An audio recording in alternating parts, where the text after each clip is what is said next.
You're live. Welcome, everyone. I'm calling to order the Solid Waste Committee for the City of Salem for Thursday, May 15th, 2025. And I would like members to introduce themselves. I'm Councilor Nishioka, Chair of the Solid Waste, and I am Councilor Mickey Varney. Councilor Deanna Gwynn.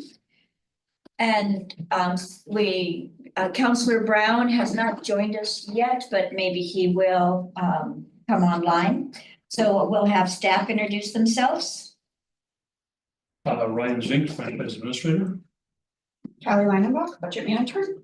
John Nicholson, Officer. And Shona Thomas, Admin. Sorry. Julia Wonderful. Douglas, Client Action Plan Manager. We also have, oh, thank you. You're not on my list, so I was checking them off. Nitin, would you say your name again? I'm not sure others heard you. Nitin Joshi, Joshi. And your And I'm position. the Environmental and Operations Technology Manager. Great, thank you. And Julie. Oh, yeah, Julia. Yeah, she's there. Okay, and, oh, I missed it all, sorry. We also have Brian May here as a guest, so thank you for coming. I am going to make a motion for an addition to our agenda for continued discussion of Senate Bill 1067. May I hear a second? Second. All of those in favor? Aye. Great, thank you very much. Okay. Approval of minutes. I move approval of the May 6th Solid Waste Committee meeting minutes. Second. And all in favor? Aye. Thank you. Great, we've got that. So we're down to public comment. We don't have anyone listed. No one has signed up for public comment. So I guess now we'll be at special orders of business.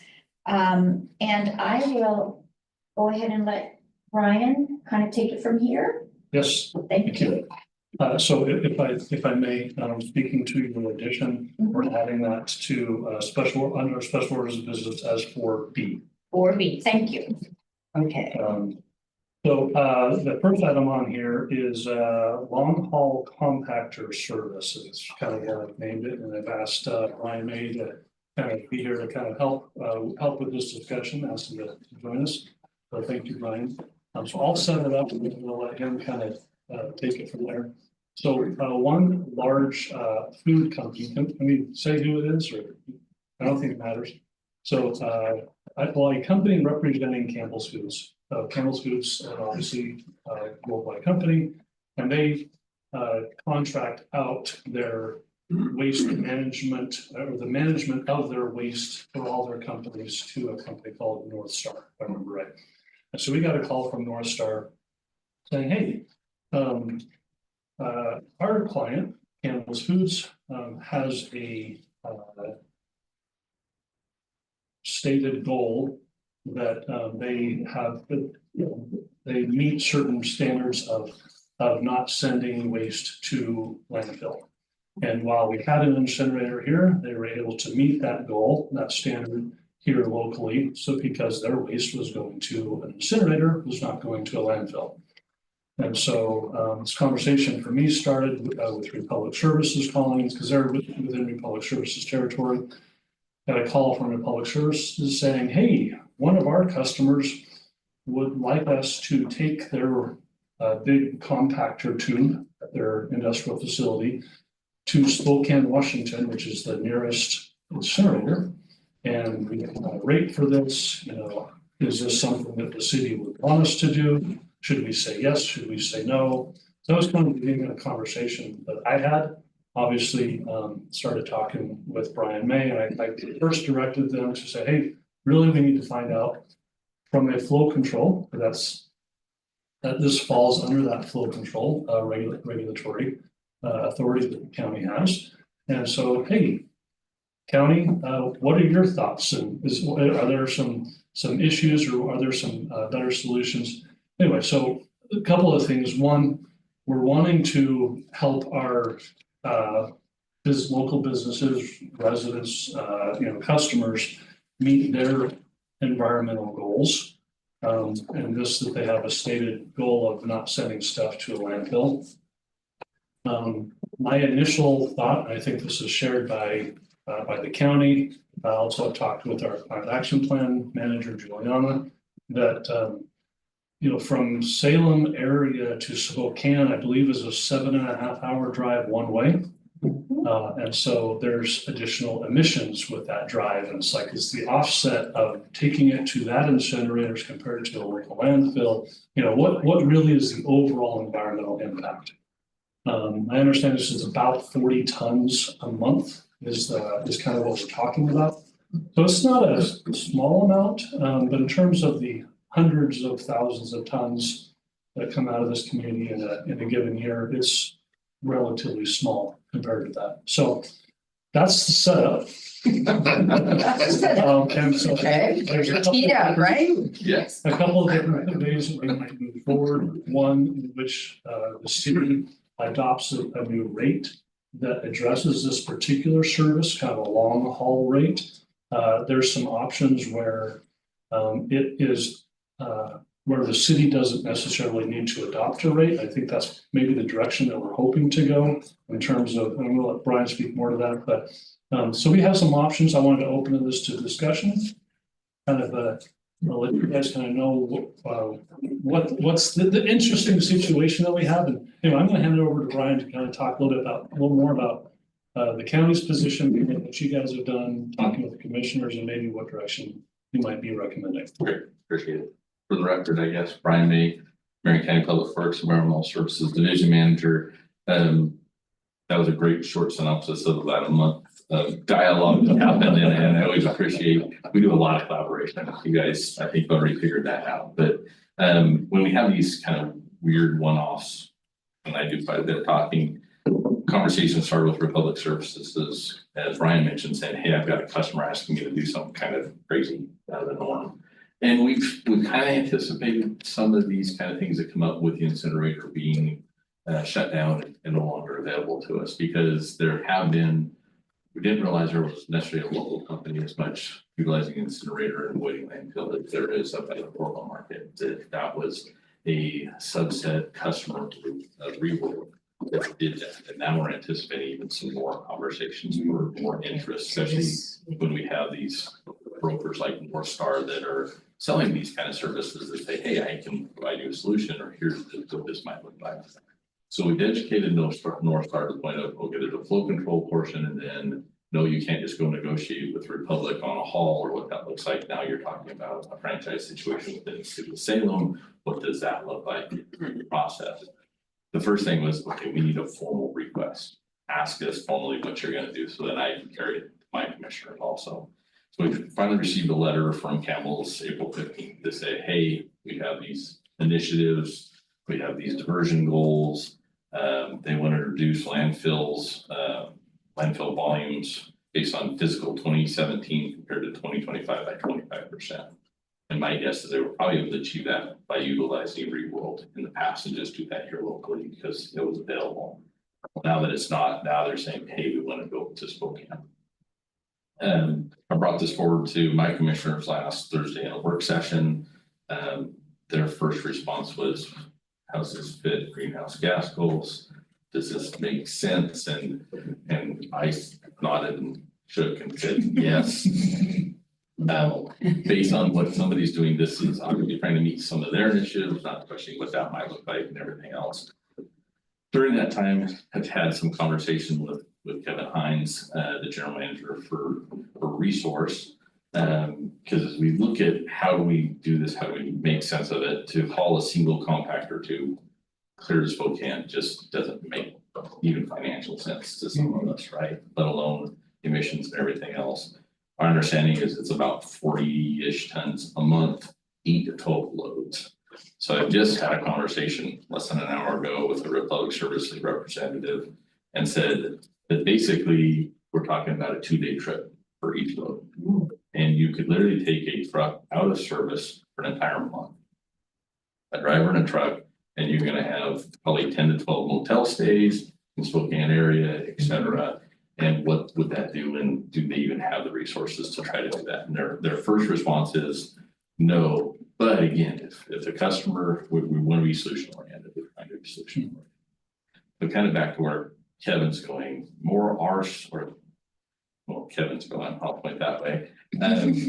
What we're looking at is trying to look at potential of consolidating these loads. So if they do come in, that we're not trying to haul a single truck of 6 tons, we're trying to sell a semi load of 30 tons. So we try to reduce those emissions and try to bring those greenhouse gas issues down. Not to say that it's still a good deal or not a good deal. What does that look like? My commissioners were not real excited about saying, hey, we're excited about flowing material through Spokane. They were more excited if we could consolidate, if we could do these things. They were not excited about a single load type trip 12 times a month. So that was been basically the direction given to me is how do we move this forward? What's this look like? Commissioners were very adamant about this isn't something we want to subsidize within the system. We don't want to promote it within the system. We want to price appropriately and make sure that all costs are covered and that we're not having any of those issues going into the future. So part of our initial discussions is not to impact, in a sense, the franchise hauler rate structure within the city of Salem. Is everything would stay the same as it is today, that load would be hauled to the resource. All the charges, everything would stay consistent, no change in structure. So what would happen is, if we're able to accommodate the request, is there would be a charge from resource to Spokane, in a sense, for that haul and what that would look like. So it would be an additional service charge that would be tacked on based on the flow of that material going to Spokane, if that makes sense. Okay. May I just understand that this is coming from Portland? No, this is actually Salem. Okay, it This is, is so a so Salem that, entity, because I kept hearing, There's Portland, so- interest from Portland businesses potentially to do something similar. okay, so that's We're- where there might be others Yeah. that would be. We're hoping they're solving that up in Portland. Okay. And not bringing So that this in is there. food manufacturing that's performed here in Salem and it's the food waste that they have. It's actually not as much food waste as, they'll have a misrun of their labels. The labels will overlap. Oh, okay, so it's more solid It's waste. general waste. So you think of the China or chip bags and everything. So this is Old Kettle Foods. It's now Campbell's. So Oh, okay, So- yeah. Yeah, so what we've actually seen is large rolls of like that film that's used for chips. Mylar type stuff, Yeah. kinda. Very common. And so this is not compostable, and is any of it potentially recyclable? Like recycling or something that can be removed to have other, Not from what they're telling us, that they're trying to do all those things locally as they should, and then this is basically. This is the waste stream. leftover. Okay, and it used to go to the incinerator and then they Yeah. have to figure out what to do with it. So from a logistics standpoint, if you think about those 8 to 12 loads being consolidated to one load to go to Spokane. That's over a month period. So to consolidate that specific waste in a load would take a month, and then you have storage and you have now issues of compressible waste sitting for a month and those kind of things. So logistically, that does not make sense. What North Star offers to their customers, they call it as an offset program. So waste would continue to flow as it's been flowing now to resource for disposal. Nothing would change, but then periodically as a load, and not necessarily their loads, but tons would be consolidated for a big trip to Spokane, they'd be shipped. So they become the offset loads to the loads generated here in Salem. So there would be other trash being shipped to Spokane, but they would be able to say that they're offsetting their tons to landfill by going separation. They're not comfortable they're gonna be able to convince Kettle Foods to do that, because part of the issue is a lot of what they're rejecting is branded materials. And they don't want to see their branded materials necessarily still hit a landfill and then be able to state, we've been have these goals, this is what we're doing, but how does your chip bag still end up here, right? So they're working through that, and they're hoping to work through that sometime next week and give us some kind of feedback. If that's still an option to do offset. I think offset locally is the only way we could accommodate this request because of the logistics associated with that reload impact and moving that material efficiently. So ask another question. By the way, Dr. Brown's joined us. Oh, Dr. Brown, thank you for, Ryan announced that you're here, so thank you very much for coming in. Have you been hearing the presentation?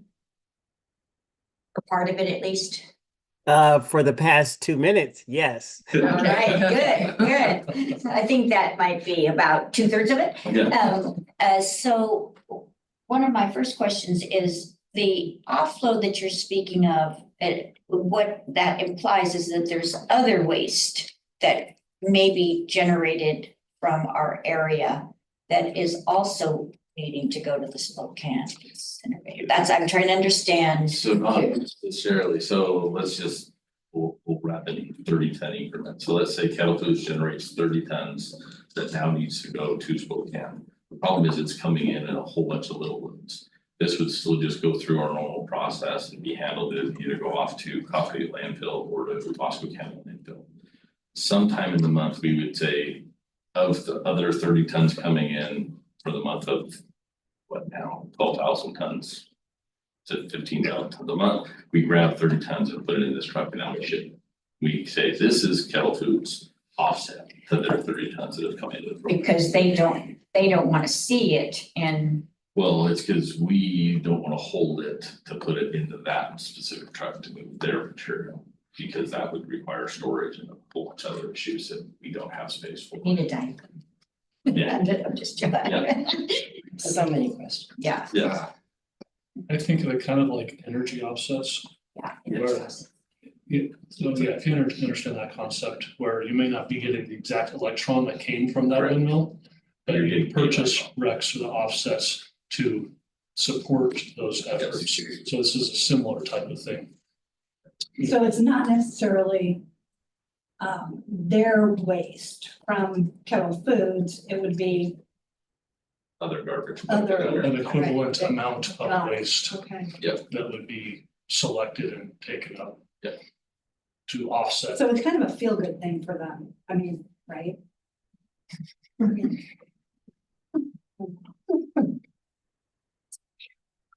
And you were indicating that this may be one of others. I don't know of any others within Marion County. Within Marion County, so this, okay, but you were describing, so that's where I was getting confused, I think you were describing some things happening in Florida Potential, there. yes. And again, we're definitely not advocating to provide this service. So my goal in bringing this topic to this committee is, are there other considerations that we should be thinking about? Do you have, what are your concerns? If this is something that so if we move forward with the general plan that Brian's working on, this committee or the city council would not need to adopt a rate to accommodate this, but I wanted to make sure that we're aware of what's happening with wastes coming out of Salem.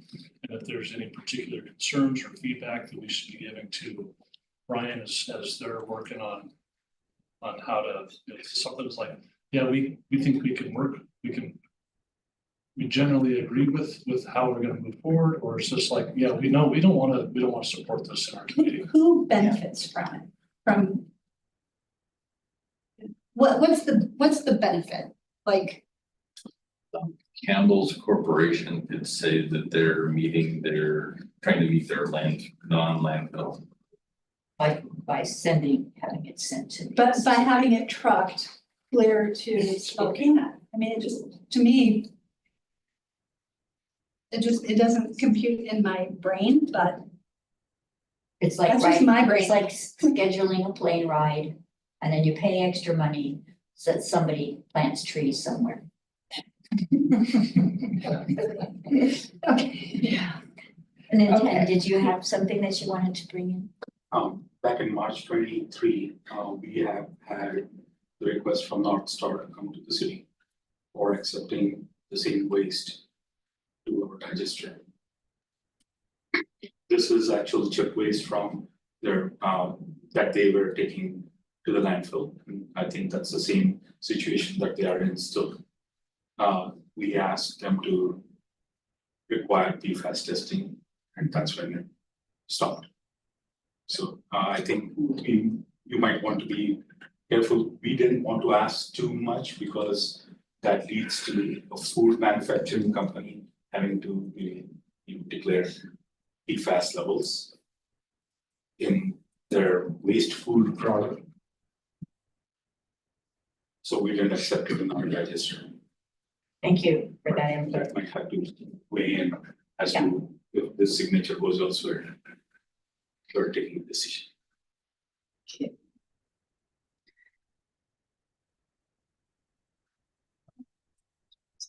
And I'm just waiting for it. That's right, I think that's the PFAS thing. Dr. Brown, go right ahead. Thanks, Madam Chair.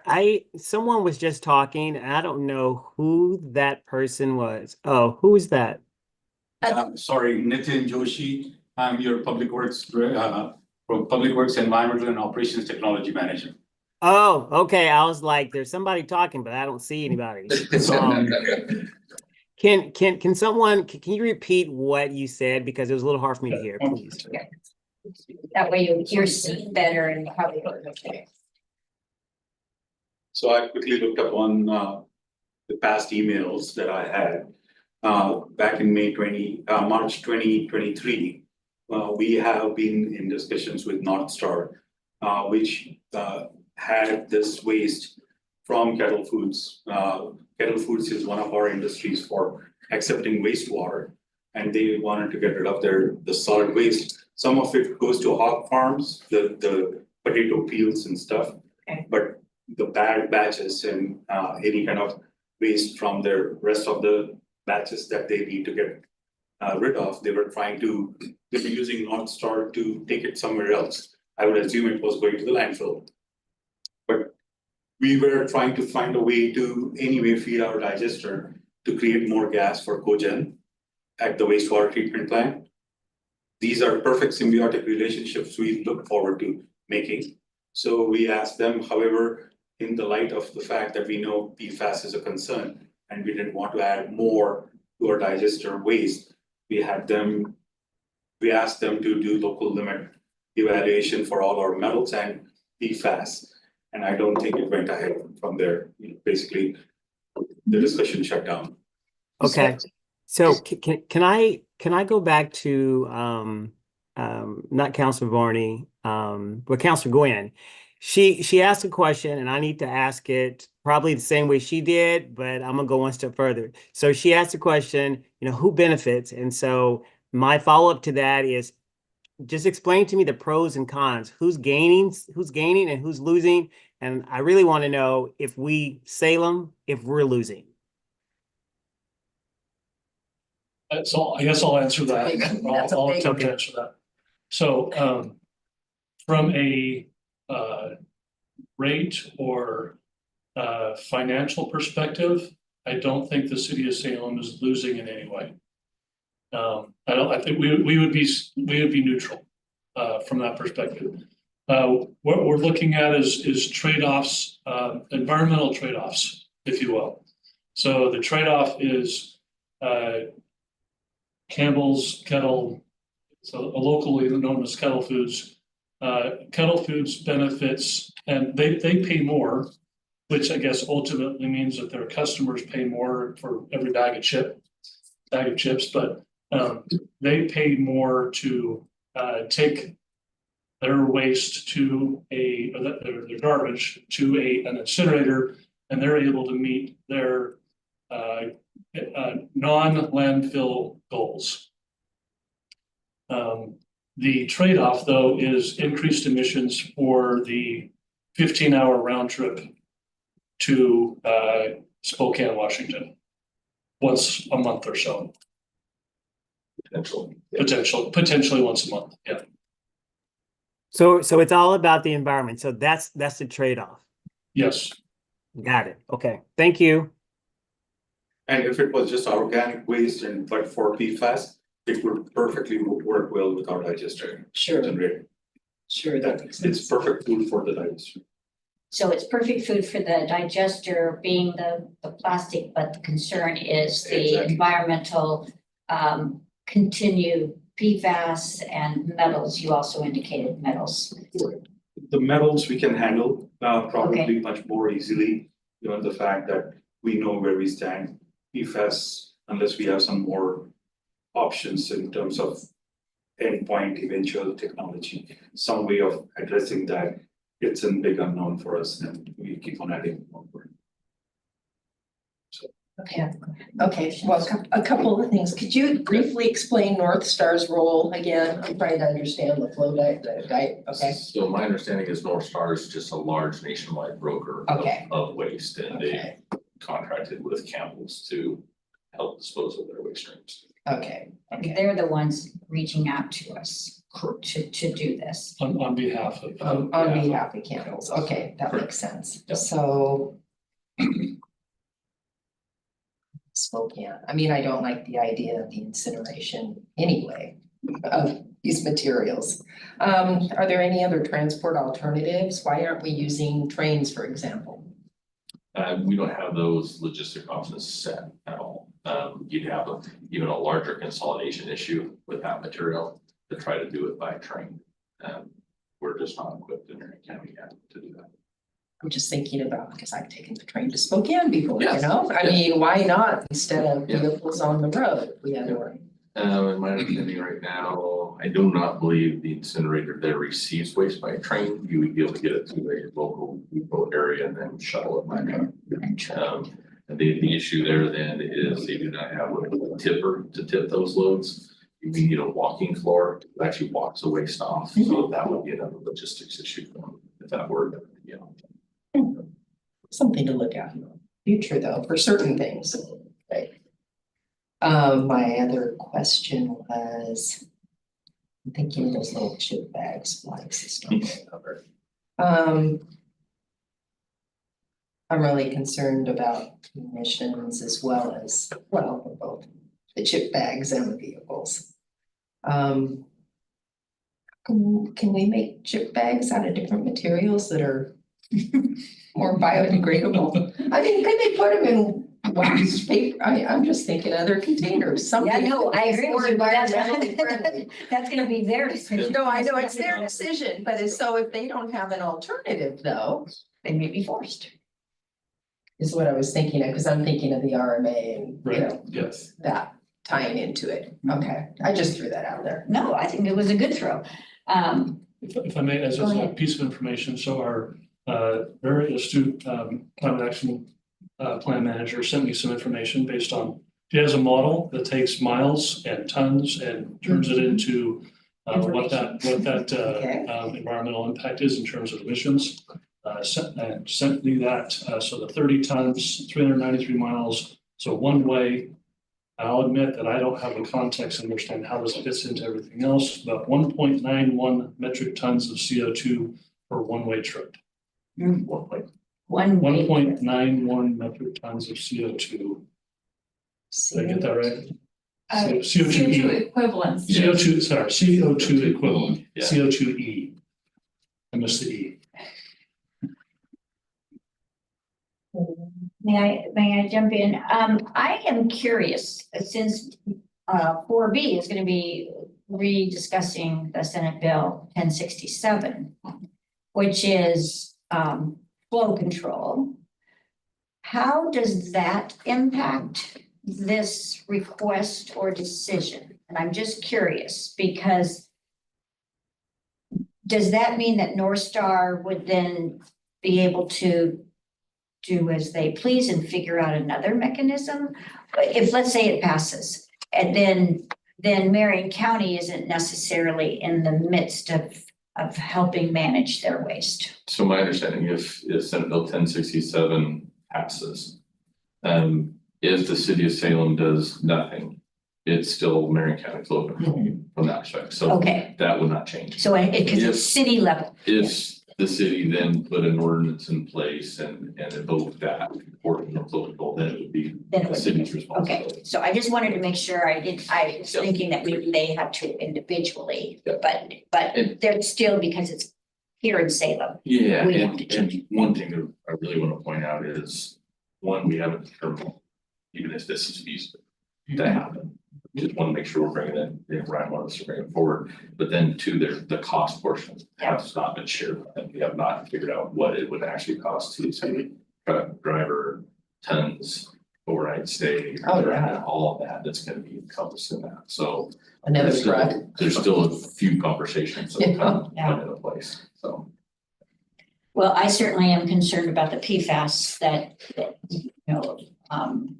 that are potentially going into our water, so I'm concerned about that, and if it is going to the landfill here, then it comes back Comes back to us. as in the leachate and the PFAS are still here. Yeah. So it's like, we can't win.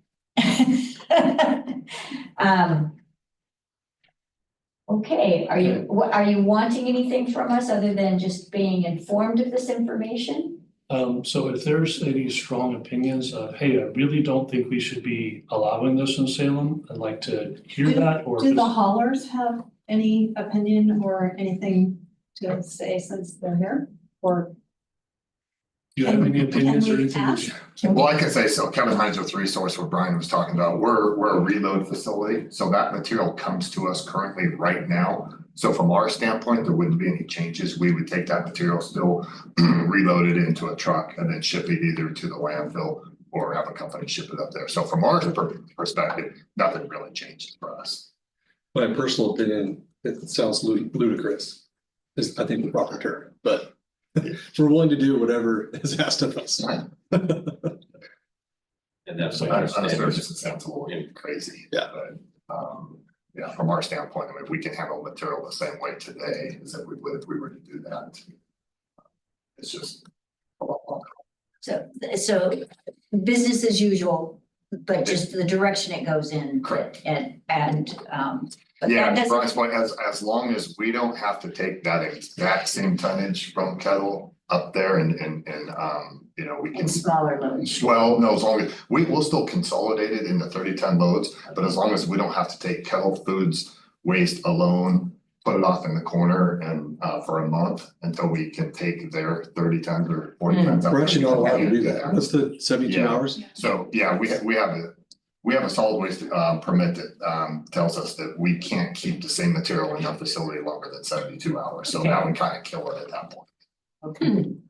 so the only reason you could do it is because it is the offset If it's the offset. It's not correct, we the can make it actual- work. waste material from kettle food. Correct. Good question.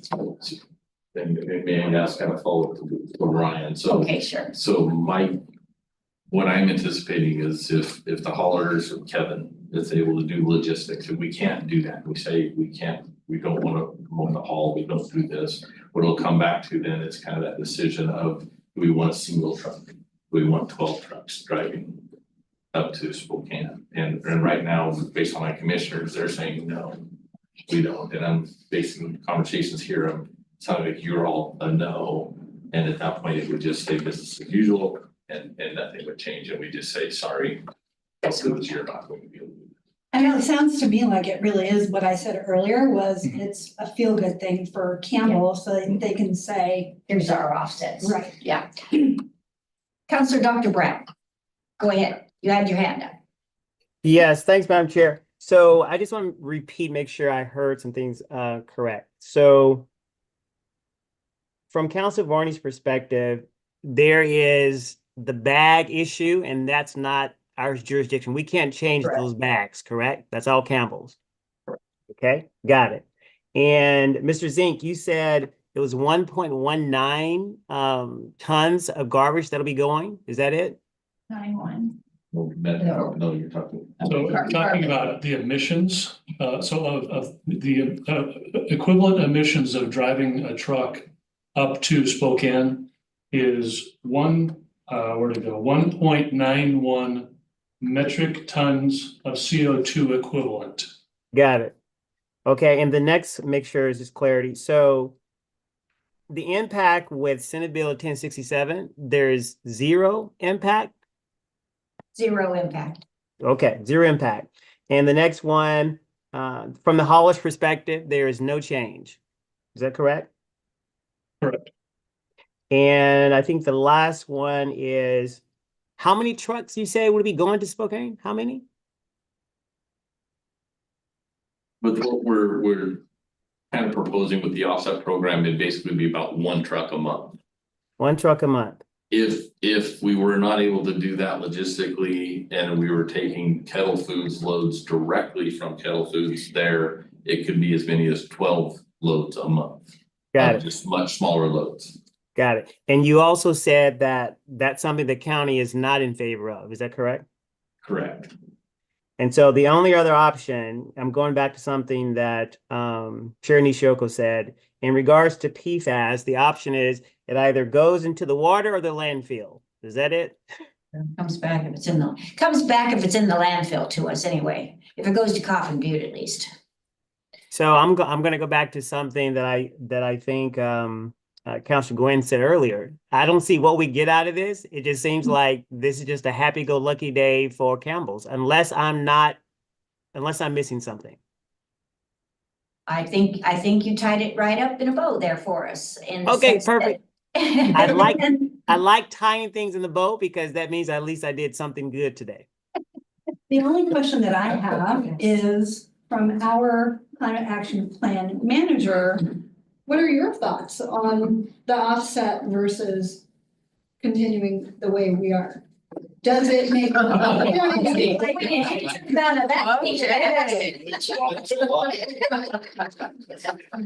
right behind you. Could you talk about the emissions?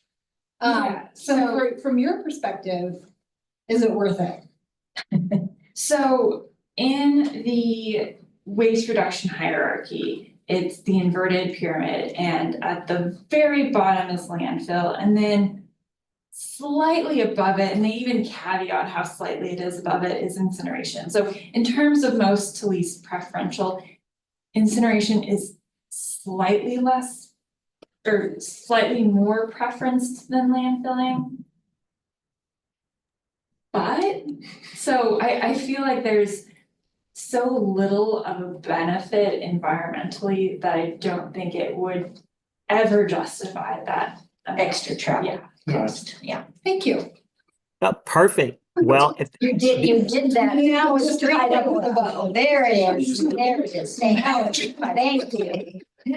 Ryan, Yes, this is a thank county- you. I'm sorry, say it again. This is a county decision. So at this point, I believe it's a county decision. If the county were, the place where it could become a city decision. This is the series of events that would need to occur for this to become a city decision is one, the offset to that plan to fall through. 1067 would need to pass. The city would need to change its ordinance or to activate its authority under the newly passed 1067.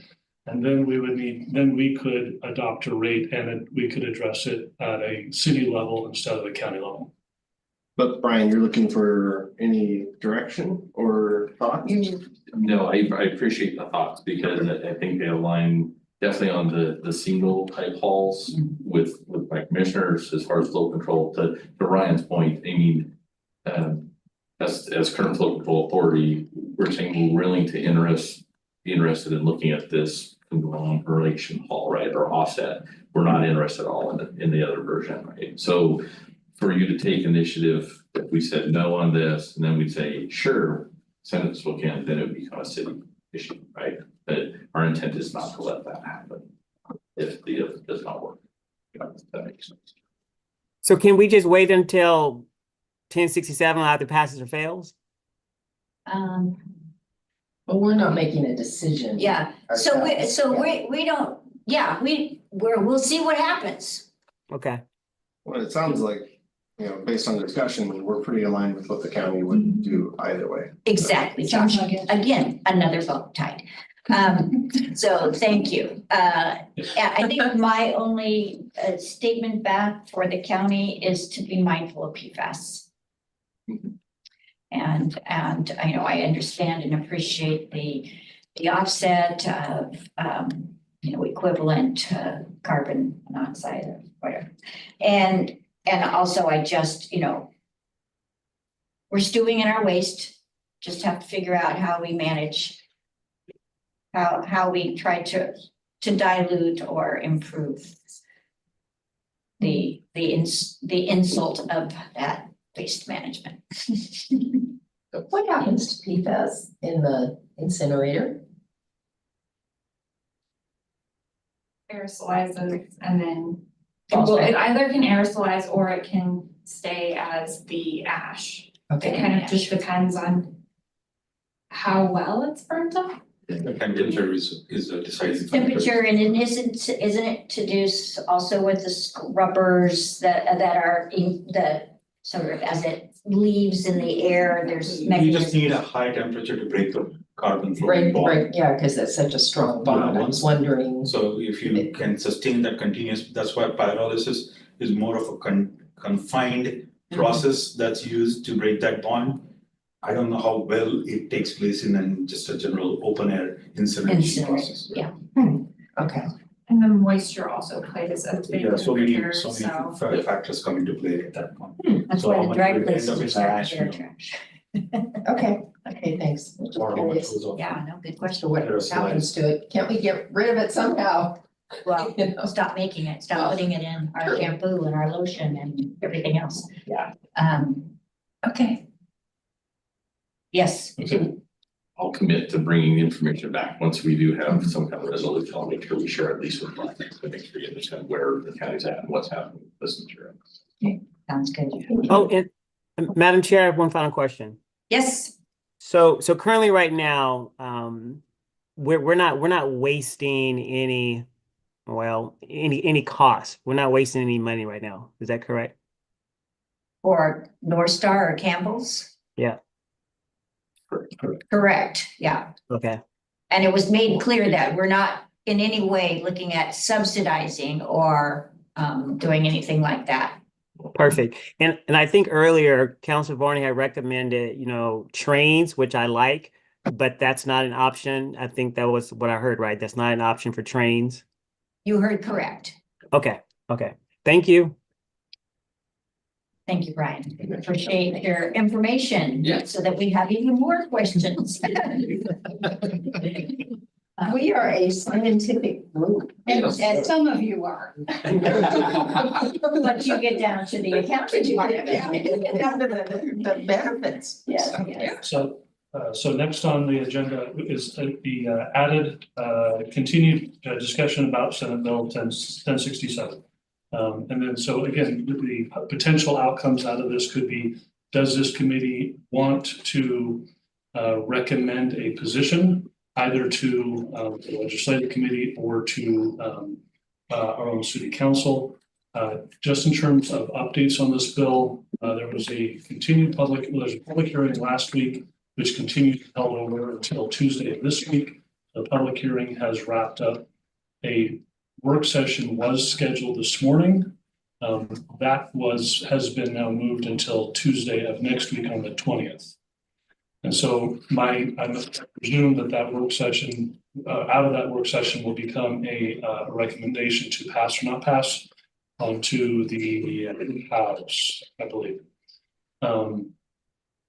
That will be occurring before the legislative committee meets and or before city council meets next or before this will come back to city council from that continued discussion.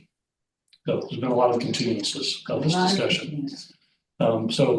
But if this committee wants to recommend or take a position on the bill, then we can certainly do that. Otherwise, I know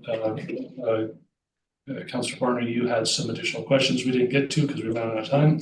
So I wanted to have this time to She's going, oh my God, I gotta go back. open up the floor to you to ask some questions and certainly to others. And I just so happen to have Brian May here from the county. If there's additional questions that the county can help with on that side. Why don't you step again to the table? I have a feeling that there might be some questions. That's okay. I'm just going 5, 6. Here we go. Do you have any questions that come to mind? No. Dr. Brown, anything that you had in regards to Senate Bill 1067 questions that or continued discussion about it? So a couple questions. So the first thing is, do we have to make a decision for this committee on where we stand with 1067? Is that something we have to do today? Is that correct? We do not have to do it at all, or we Oh, can okay. choose to do it. Got it. Is so it's either we don't make any, the decision is we don't make any decision, or we can be opposed, support, or neutral. And that would then just go to the legislative committee, which you are on. Yeah. And then the decision would be, does it need to come to council? But of Got course, but all of that may be after the fact of what the state decides. Got it. So it's, Did and I get thank, that right? yes, well, and thank you for that clarity. So the only other question is not, I'm kind of backtracking a little bit, so I apologize in advance, but Mr. Zink, it's the question is for your counterpart who's sitting, I don't know her name, she's sitting across from you, she's the other expert. Yes. Yeah, Juliana. Juliana. So Juliana is the science expert, is that correct? The environmental expert? Hi, I'm the Climate Action Plan Manager.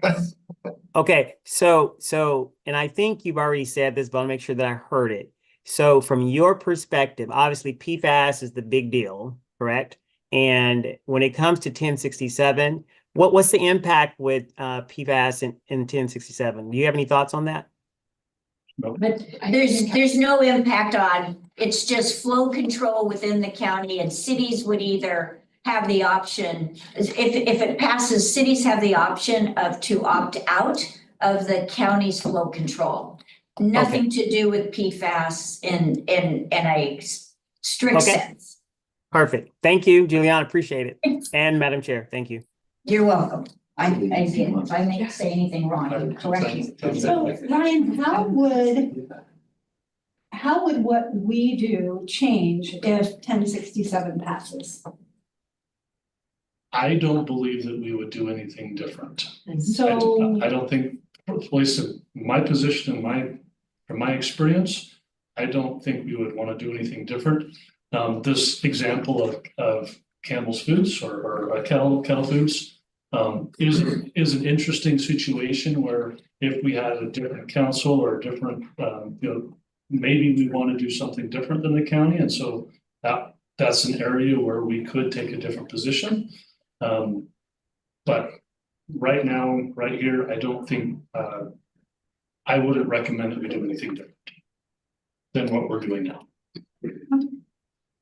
I just don't see a whole lot of point in spending a lot of time if it really wouldn't, and that's just my opinion. But if it really wouldn't change anything, I don't see why we want to spend a whole lot of time on 1067 personally. Yes, so thank you for your statement, and I recognize that what happens is this becomes sometimes an emotional issue about those that are feeling that there may be better options, and so cities should have the opportunity. As I stated last time we met, I have concerns, and I think that some of the comments made show that it very well could increase the cost to people in paying their garbage rates, just because there isn't as much regional control.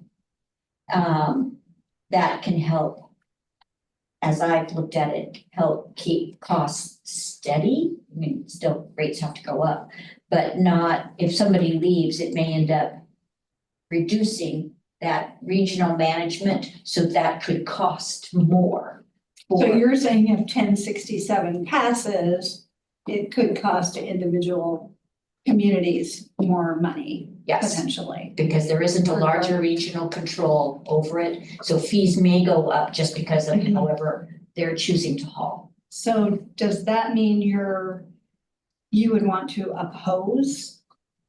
Quite honestly, I feel that we as a committee, I guess what I'm trying to say is the state is the one that will be making this decision. And whether or not we are opposed, neutral, support, may not have much bearing. Sure. And I feel that it's something that has created a lot of emotional aspect to it. And I would simply say I would rather either stay neutral or not take any position at all, which is basically staying neutral. That's how I look at it. And mainly because the state is having to really make that decision and then direct the county. Right. I'm not sure, as Ryan has made pretty clear, right now, we don't necessarily see a benefit and I see a concern, so. I feel that I may not know all of the aspects, especially if they're postponing work sessions or adding new work session. There may be a whole lot of information that I'm not aware of, and I would hate to make a decision without knowing all of that. So go watch this, go watch Oh, the show. I wrote it down. But that's, so my opinion would, quite honestly, I would move to either remain neutral or not necessarily send anything to the legislative that then feels that they have to send it to council. Partly because by the time it gets to it, it'll probably be done. Right. So that's my position. That's how I would vote, but again, that's just, so we'll decide if everyone sort of feels the same way, then I don't think we would even have to make a motion. We would just say it's gonna move along, it's gonna percolate where it is. So, any thoughts? Come on, Nikki, you Most- always have thoughts. My questions got answered, and then the question I had later that wasn't directly about that. I think either, in my opinion, neutral or not doing anything is the best thing for us when I think about the fee increases or whatever. I mean, at least our committee has a voice regardless, one way or the other. I mean, I don't see how, I guess, non-passage of it will change that. As for individual cities, I guess, doing their own thing. I mean, I think they should have the opportunity to do so, but they should see that what it's gonna do is increase their costs. And they would probably not wanna do it anyway. And stay within the region. And stay within the region. So I'm just neutral, because for us, I think we can work with it either way. I appreciate Senator Patterson bringing it forward because it opens up opportunities or discussions, maybe I should say discussions. And so that it does make people think and then try to analyze what's best. And with the county, if the county remains in management, I think, again, it makes them aware, hey, we need to make sure that we're executing this responsibility appropriately. And Chair Nishokos, that fee increase would be how much? Well, we don't We don't know. know. We don't know yet? It's more that we understand that if there was not a regional aspect, that it would likely mean individual cities would, if they left, then it decreases that regional effectiveness. So most would probably end up paying more. Yeah. What that is amounts to, it would depend upon where it's going, how it's getting managed, and all kinds of things. Got it. Well, I'm definitely in line with what you said previously and what Council Vorney just said, so.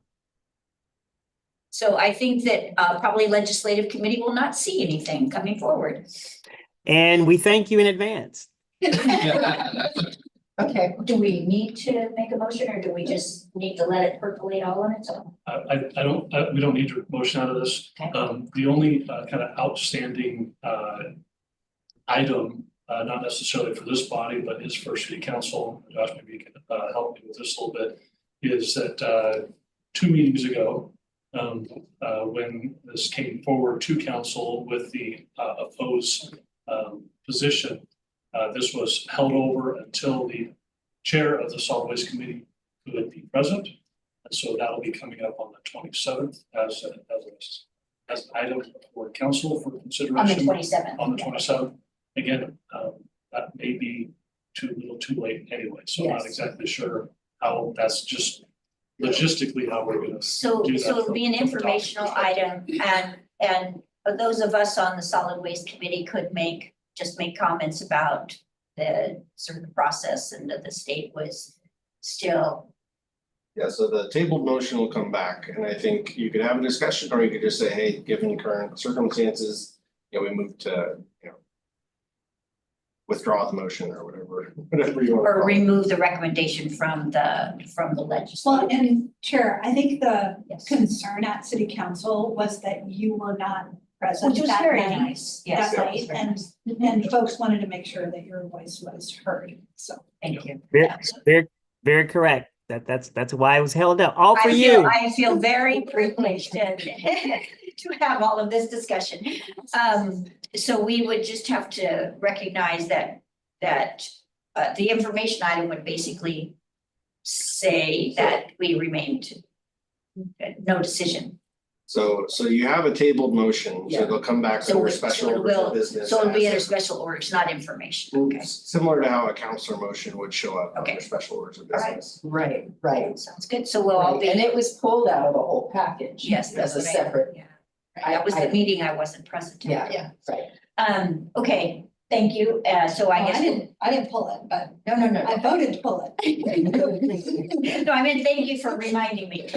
So we'll see it, a special item, and we'll address it at that time, and then each of us will have an opportunity, if so chosen, to make our comments. Does that sound okay? All right, Works for me. thank you. The 27th is gonna be fun. Okay, yeah, I can't wait. I think I'll buy everybody some potato chips. I want it in a metal bag. How about a plastic bowl? Maybe not. Aluminum. Aluminum. All right, so we're now to action items, there are none. Number 6, thank you again for stepping to the table, Brian. And so upcoming events, Okay. you go. I don't have any, just for the interest of time, no upcoming events. I think there are some things coming up later this summer, which I'll bring back in June. The next thing, which I may table some of this or kind of speed through a little bit. We got a half hour. I won't rush too much. We're nearly at the end here. So moving on to service options and proposed changes. So I sent out presentation. Really, there's not, I think I mentioned in my email, there's not much detail in that. It's really just more to guide the conversation. So I'm not going to pull it up because it's still like, I want to be able to see Dr. Brown and make sure we see him for questions and that. So I'm not going to pull my presentation up, but you guys should have it in front of you. What I'd like to do is, and maybe this may be, I might be late in doing this. We have a 10+ page rate sheet of all of our adopted rates. Right. 10 pages. And so I included that in the agenda. I'm not sure if you've had a chance to look through that at all.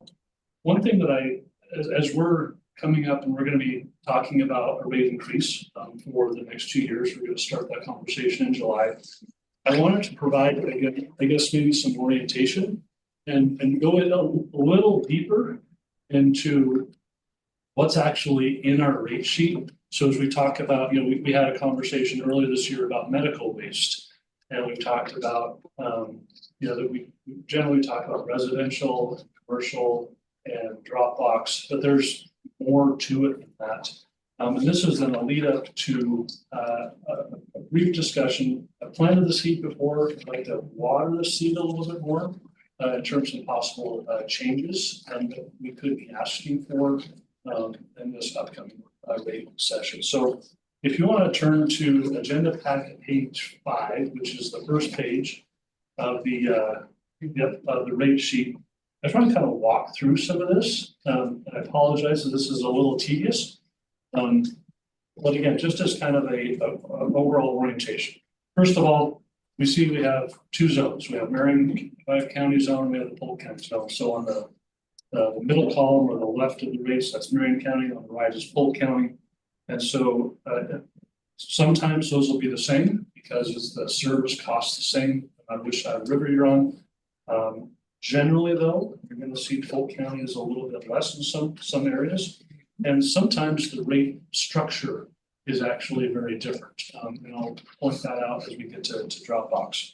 Again, with kind of the core residential service includes which, we skip A, includes B through D. We have the 20 gallon, 35 gallon, and 65 gallon. That general base core curbside service for residents includes your garbage can, includes a mixed organics cart, includes your commingled recycling, and then some are different colors. Mine's red, but then your glass bin, which is, I learned recently, is 18 gallons. If we're looking for size comparison. Also, your mixed organics and your commingled recycling, those are big 95 gallons. Everyone has the same size for those. Then your garbage cart changes size, and that is what changes the rate that you pay, whether it be a 20, 35, or 65 gallon. You will notice that there isn't an option for a 95 gallon garbage cart. That's something I'd like to talk about a little later. I'll bring it up.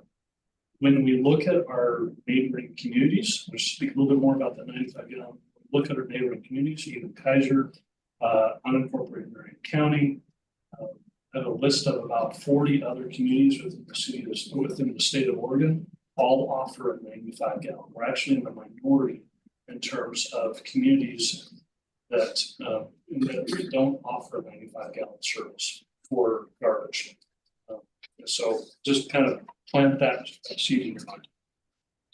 Some variations to that curbside service. The very first one is a 20 gallon without mixed organics, significantly less expensive. That's great for folks that are in a condo, maybe, or in a situation where they don't do their own yard maintenance. And so they don't need mixed organics cart. They still have garbage, they still have recycling, but no mixed organics. Another variation to that is B is the every other week with the 20 gallons. So that was an option that was added a few years ago as a pilot program, and then that has been solidified, and so we're carrying that on. There are other options that we can add. So we can add additional carts if you need more. You can add an additional recycling cart. You can add an additional mixed organics cart. So if we turn over to the next page, I'm going to just highlight under 3D is another kind of general service option, which is at on-call. We've talked about it a little bit before. Really what that is, so that's a 35 gallon trash cart. It's trash and only trash. So if you don't need recycling or don't want to recycle, or you want to pay for that separately, or you don't need the mixed organics, this is you fill it up, you call, they come out, they pick it up, and only when you call do they come out and pick it up. So that's another option for some folks that are looking for possibly a lesser expensive option for their garbage. Right down below that is, it's labeled on here as residential infectious waste. It sounds really serious. That's your residential sharps container program. So that is still very reasonable. If you remember from our conversation about with Covanta closing and medical waste, this rate did not increase significantly in the same way that the commercial medical waste. So this rate tends to go up with the same increases as your general curbside services. But that right there is your fill up your sharps container, diabetic or other issues. That's your residential option for sharps. Below that, in section 5, is our multifamily complexes and mobile home parks. It's a little different type of some different needs there, some different rate structures there. I'm not going to go into all the specifics here. One thing that I will highlight though is towards the bottom. You see there's quite an emphasis on food waste and soiled paper containers, where typically in those multifamily complexes or mobile home parks, the yard maintenance is handled separately, and so really the waste coming out of that is going to be that food waste. So that's been, there's rates that cater to that type of situation a little differently. If we flip over page 3, this is where we get into our commercial rates. Most of this here, so you see the 35, 65, 95 gallon, these are your commercial rates that are using carts as compared to the containers. Here, these are actually less expensive than the residential, but that's because, again, you don't have the mixed organics. So many times you'll have the recycling and the garbage, but you don't have the mixed organics. We do, of course, have a 95 gallon cart option for commercial carts. Below that, again, we have some options for mixed organics and food waste for that commercial side of things. If we flip over to the next page, this should look somewhat familiar. This is what we spent a lot of time on earlier this year, which was that commercial medical waste collection, where we had a fairly significant increase.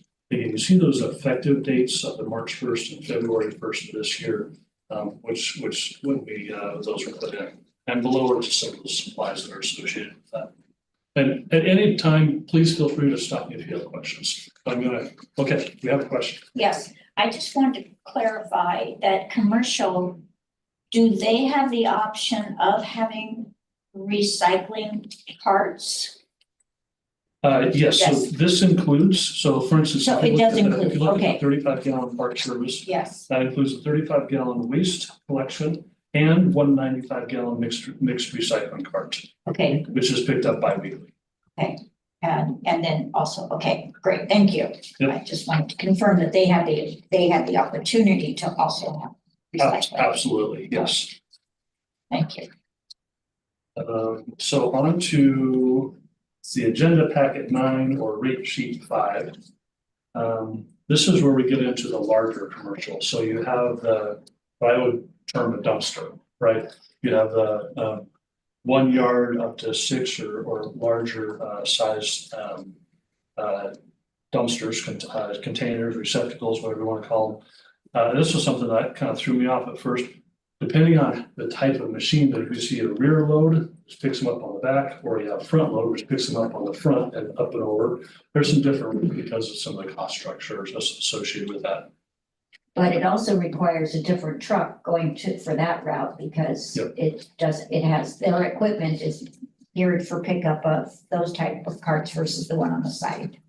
Right? Yes.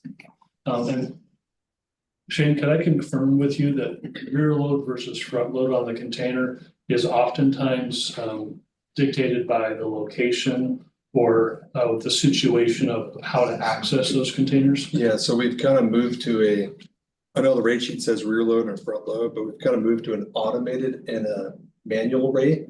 So Okay. it makes better sense because on an automated, that means the gates are open and the front load truck, whatever size it is, it can stab the container and dump it without having to get the driver having to get out of the truck. And unlock. It's very efficient, right? Mhm. But if the driver, even if it's a front load container, the gates are locked and he has to stop his truck, get out, open the gates, dump it, put it back down, close the gates, then we charge that manual rate, which is the rear load rate. Cause on a rear load style truck, the driver has to get out, grab the container, pull it so it's using that same concept, that same like Got it. pricing. So it just depends on what type of truck and if you have to lock or unlock the doors. So there's different things. And as you see that there's a standard rate and then each additional stop is a $10 savings. So that's what that second line under each one of those is for.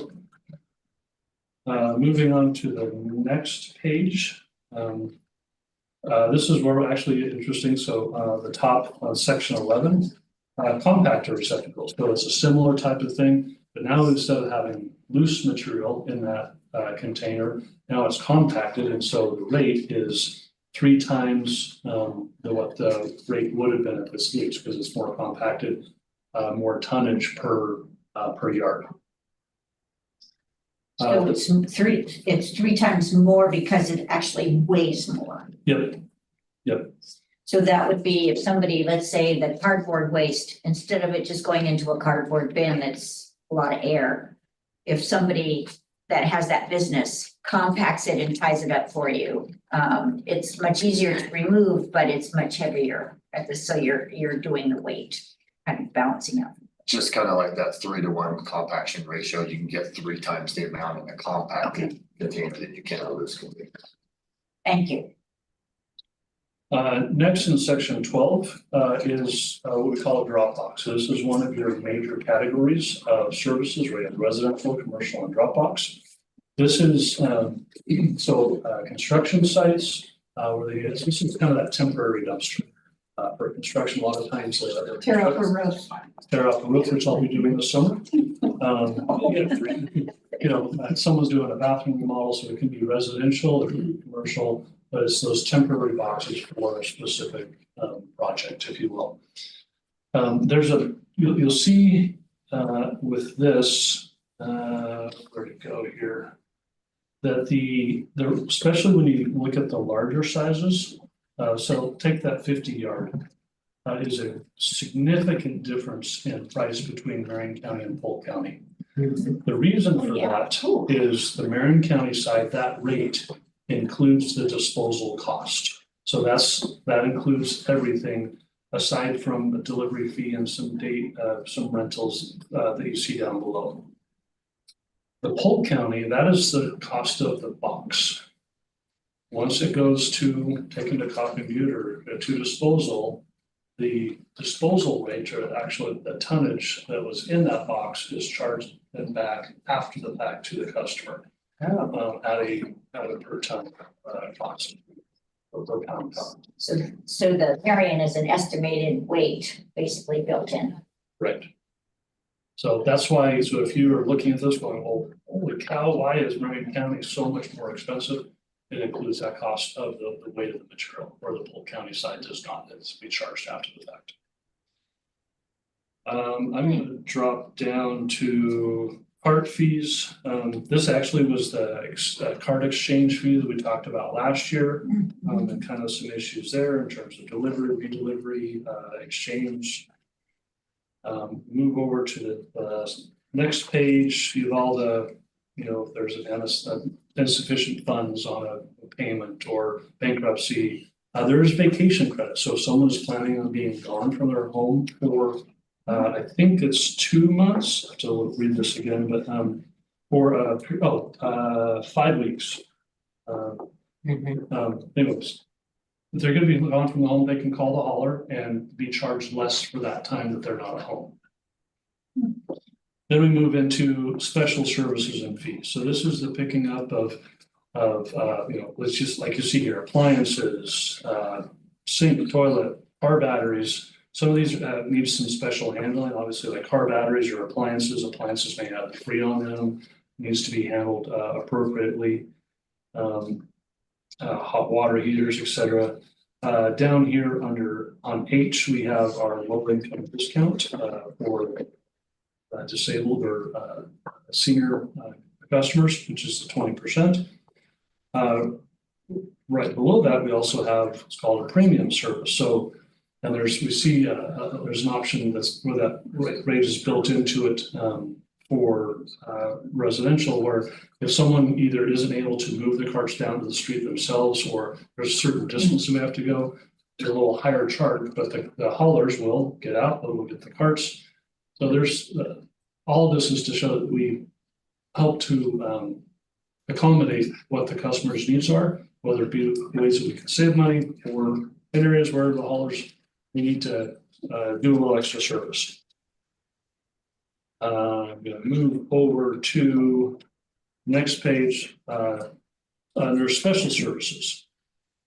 So, and this is going to kind of seed the conversation of bulky items, whether it be like a bed or a mattress or just some large items that folks need to have disposed of. Currently, our process is someone can set it out on the curb, call their hauler, and based on this rate sheet, which includes, so this is the base for the items, right. Plus there's a labor aspect to it, so a labor charge for that pickup. But those items, it's more kind of an a la carte. type of situation. Even junk removal, you see under the letter N for Nancy. For on a, you know, on a quarter hour basis of, hey, someone's garage cleaned out or stuff removed from the backyard, that type of thing. So they have some of that junk removal services as well. That will lead us to another conversation for another day of illegal junk haulers. But That was gonna be my question. I was gonna say, oh, I thought, okay, good, Yep. another day. So just briefly touching on that, where you do see a sign in right away that says such and such junk hauling or this or that, whatever, folks that are advertising for junk hauling, those are illegal in the city of Oregon, or city of Salem. And actually in most of the state of Oregon. The 1-800-GOT-JUNK, those folks cannot operate legally within the city of Salem. So we haven't touched on that, but I just want to put that there. Which has been it's been a challenge, because They advertise a lot. and we have limited options for in compliance, because our compliance officers have to witness what they're doing. But then it just takes time and resources to follow that compliance. We just call So, again, a CDL plan for another day. You're walking away and you're like, oh my goodness, I'm so glad to be on this committee. But that's why I wanted to kind of walk kind of a little step by step through some of these, just to kind of highlight some of these. So who's supposed to do that? Haulers, you call them up, you call Republic or whoever your hauler is, and say, hey, I got some junk. So I'll touch on that just a little bit more. It's not the act of removing the waste or whatever from the residence onto a truck. It's the hauling it from that residence to the transfer station or to, it's the actual haul. So not let the me- removal. So if we have a vacant property that a hoarder has lived in for Yep. 20 years. Yep. And we need to clear that property out. So we can hire a junk removal company to come in and put it into the dumpster. Yes, They just can't haul it. yes, They just can't take it to the dump. yes. Okay, got it. Okay, You're I feel okay. better now. Yeah, you're okay. You haven't been doing anything. Yeah. So it's the haul, not the removal. Got it, Yeah. okay. I feel better now.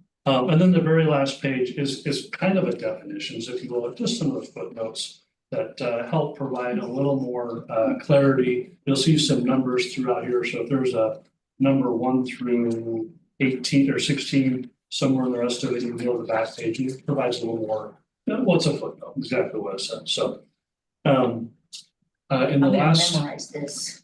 10 minutes, I'd like to kind of going back to our agenda items here.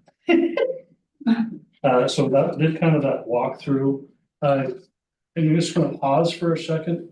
Any questions from that? Mr. Zink, Yes. so thank you for walking us through all that. Are you looking for us to comment on any of those fees or services, or just information only for us? Information only at this point. Okay, Yeah. But Thank just wait for a month or two. and that'll all change.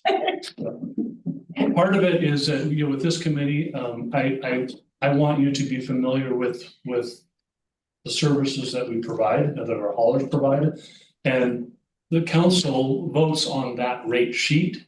And so we've talked about it at a high level. I wanted to provide an opportunity to kind of go a little deeper, and so you have a better understanding of what you're voting on and what we're talking about.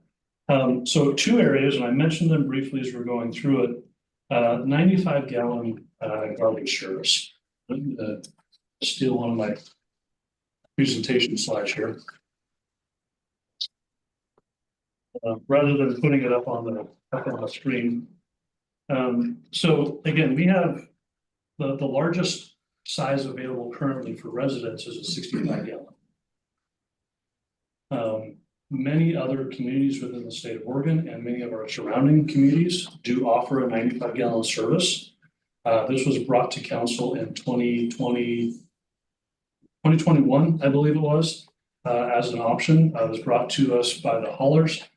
This was right in the middle of COVID, a lot of people working from home, more trash being generated at home, and so there was a large a lot of people were asking for additional carts. So they had the 65 gallon, they were either moving from a 35 to a 65, or they already had a 65 and they needed more capacity. And so they were adding another 35 gallon, or sometimes even adding another 65 gallon. Because we didn't have a 95 gallon option available. That was turned down at the time, it was not approved. Part of that was, there is, and I absolutely agree, as a community, we should be producing less waste.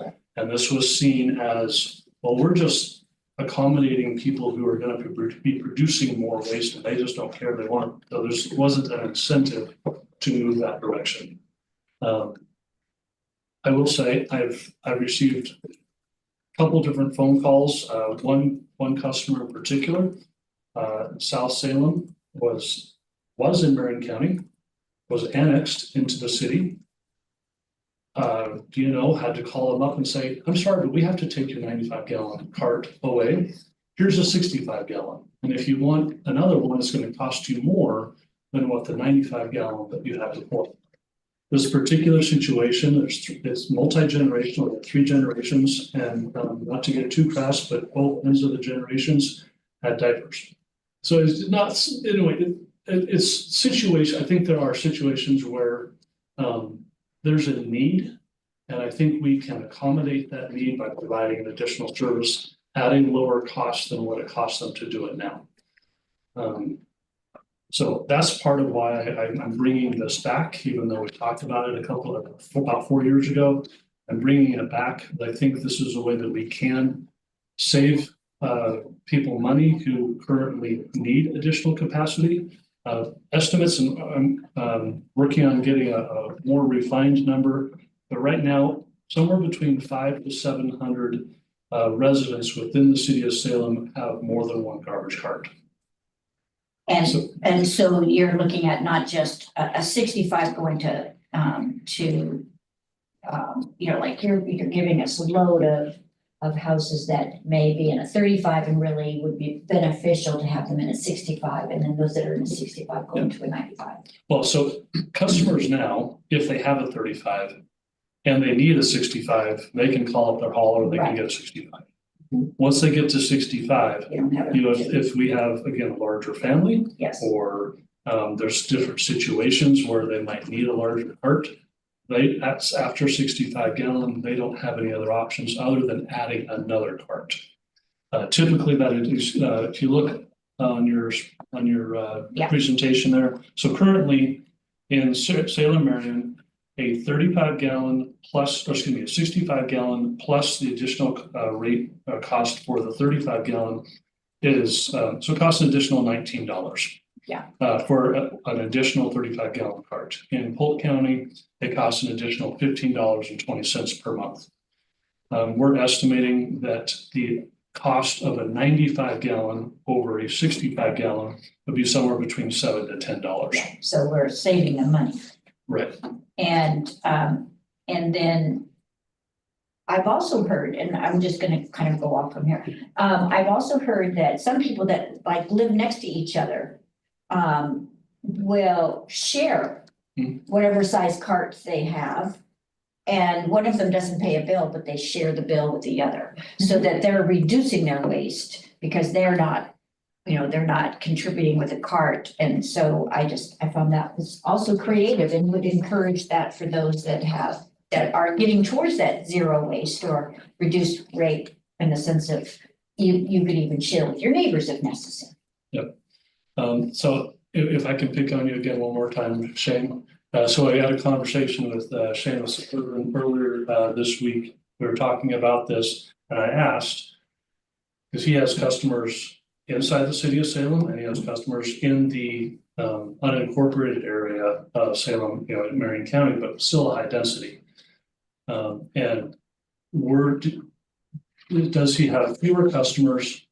I think you said you don't have any residential customers that you're aware of in the Marion County side that has 2 carts where they have a 95 gallon available. Option. Right, yeah.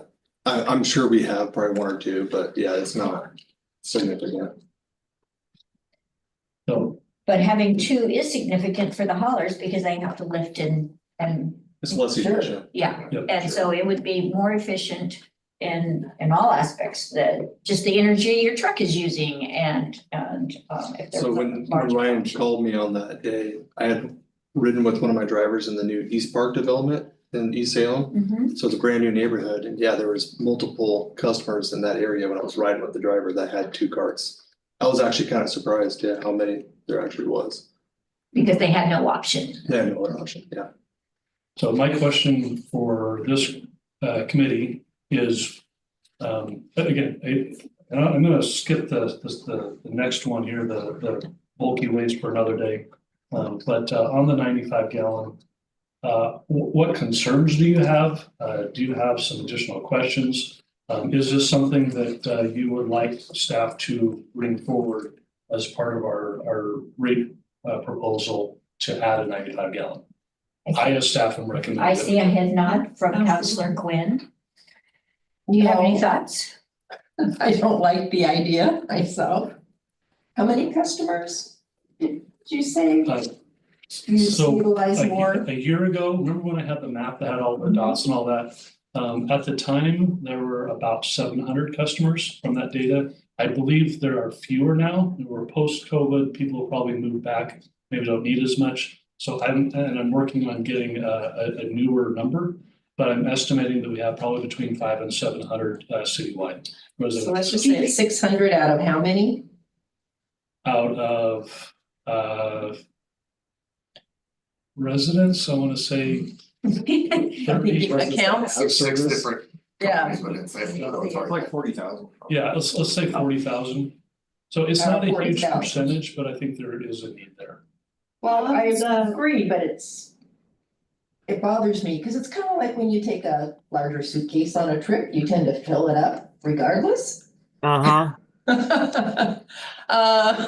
And I'm not sure that would encourage people to reduce solid waste. I understand where you're coming from, but I don't think if we offered it, I wouldn't offer it at a lesser rate. Nor would I. I should think it should be more expensive. Well, I the concur. 95 would be more expensive. No, I know, but at the same, maybe, at the same cost of having 2 cans. Mm-hmm. Not a reduced rate, because you're still trying to reduce garbage. Before we go there, Ryan, I would want to know, where are those folks located? Because if we're talking about multi-generational Mhm. households, I would hate to see. I want us to think about equity and like, I know in South Salem, if I wanted to have a 95 gallon cart, I could afford it. It wouldn't matter. Mhm. But there are some parts of town where we may have 3 generations, like you said, in a property, and I don't want to penalize them because they have 3 families. Right. You know? Ward 5. Yeah, Okay, Ward 5, so Okay. my, Well- Ward 4 too, but I like your question, Mr. Zink. You said there's what, 600 folks that's requesting this out of 30-some thousand? 40,000. So it would be great if we knew that 600 where they're coming from. Are they coming from Northeast? Are they coming from West Salem? If you have that data, I'd be curious to look at it. Yeah. So I'll try to get that updated and bring that back. and I'll just add in, my feeling is that I don't believe it's fair that people wouldn't be able to be offered the option. I recognize that we want to encourage reduced waste, but if you're a family of 10 people and expected to be filling a 65, which is typically used by 6 people, I don't think it's fair that you're being penalized by paying for an additional 35 gallon with the 65 you're doing. I feel that that's not really a fair option to those that need it. Yes, I do want to encourage reduction, and I would encourage them to be using their recycling bin. But that's another whole aspect of education and training. But I do not feel that it's fair that we say, sorry, just because you're a large household, you don't get to have an option of having a single can, even though it may accommodate the amount of waste that they will have, even when they make efforts. So that's how Yeah. I agree with you. 100%. So that's just my position, but we can discuss it more. I think you have enough information to bring it back to us. Yes. What, What about the added weight with the 95s? Does that impact anything? No. I'm just thinking of the, I know how heavy my, 95 customers. Your 65 is, or your 20? no, for instance, I'm just even thinking of my. can I ask another question? Yes, please, go ahead, Dr. Brown. So it would be great, and again, I'm about to ask a hard question because I don't know if this is going to be an easy ask. It would be interesting to see if that 600 folks have been penalized in the past for having too much waste in their yard. If they've been penalized, it'll be good to know where they're coming from. Because again, I'm throwing this out there. If it's a family, if it's a multi-generational family who is living in poverty, and we have penalized them month after month after month, you see what I'm saying? There is a huge concern there because, and again, I'm stuck in the middle because from an equity perspective, when you think about what Councilor Gwen has said, yes, we want to be there, we want to be available, we don't want to keep taxing someone, but it would be interesting to see how many folks we have penalized, where they live, and how much they've already spent when they've been asking for more, but we haven't given them more. Oh, now the Yes, room goes yes, quiet. Go ahead. So you might want to step up just so that, Okay.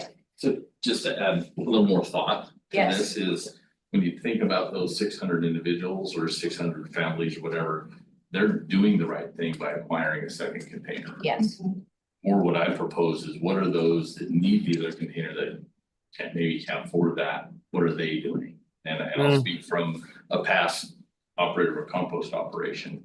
Typically what they'll do is they'll find the cart next to it they have, and that may be your organics cart, that may yep, they be put it your- in the wrong and one. they put it in the other one because this one doesn't have the capacity. So Yep. be aware of that by That's- reducing too far, you can actually create more issues and more environmental impact than just providing a big cart. I mean, Very from true. From a 30-year Yeah. garbage Very- guy, I would prefer there to be 3 95-gallon carts out there, one for organics, one for commingle, and one for waste, because then everybody puts it in the appropriate receptacle, no matter which one. Yeah, and that is true. And I witnessed that when I did my ride along, you know, the wrong things because they didn't have a big enough cart to put it into their, so. Things for us to think about. How about if they get an incentive for reducing it? They'll start off with a 95 and then they get something if they go down to a smaller one. Well, they would get an incentive by being charged. But even more than that. Oh, that, Like a- that may be hard you to know, track.